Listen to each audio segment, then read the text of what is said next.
Welcome to another episode of R.O.C.K Wrap, bringing the latest and greatest happenings at R.O.C.K. If you missed it, we put into place last year a sabbatical policy for all of our managers, and I was the lucky one to go first after 21 years of service. I'm happy to report our second person has gone through the process and just returned from a sabbatical. Check it out to see who it is and how it went.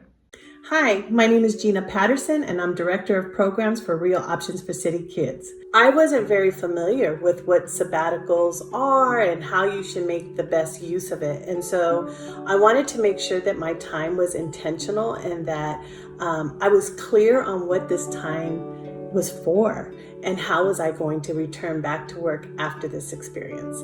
And so I really broke down the time that I was off into a pre, during, and post experience. I really focused on the purpose being my health. How I did that is I put a bunch of activities such as, starting a weight loss program, activities to move my body, spiritual connectedness such as meditation, journaling, and reading. I took some courses on leadership and introspection. I thought initially that travel was going to be a part of my sabbatical because that's what you hear, but my purpose was my health. And I thought to myself, how will I maintain that integrity while I'm traveling, right? If I'm really on this weight loss program and I'm eating healthy and physical activity and low stress, was travel actually aligned with my purpose? And what made the decision even harder was that my parents were willing to pay for the trip. They were going to Mexico this year, and they offered to pay for my trip so that I could be in community with them.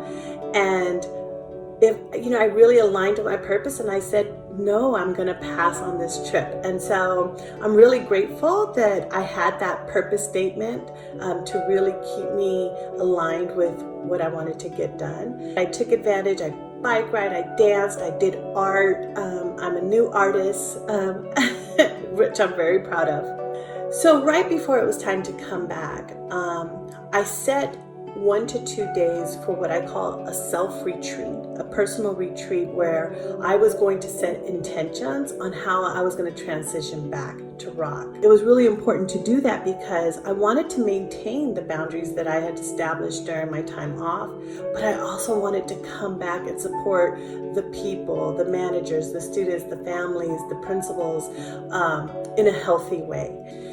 I thought that was the post of my sabbatical, but in reflection, what I realized is that when you come back, it's actually 1 to 2 weeks after where you have to maybe reflect on how you showed up and did you actually do what you said you were going to do. And so I'm happy to say that the sabbatical really was 2 weeks after I got back.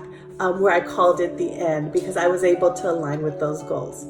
And I'm hoping that in the future when our managers, it's their time to celebrate 10 years and they take their sabbatical, that they can use the tool that I put together as a framework to get them started because I hope that they experience the sabbatical the way I did. I am very grateful, I am humbled, and I am thankful for R.O.C.K for giving me this experience. I am thankful to my executive director, Curt Yagi, who supported me all the way. And thank you for listening to my story.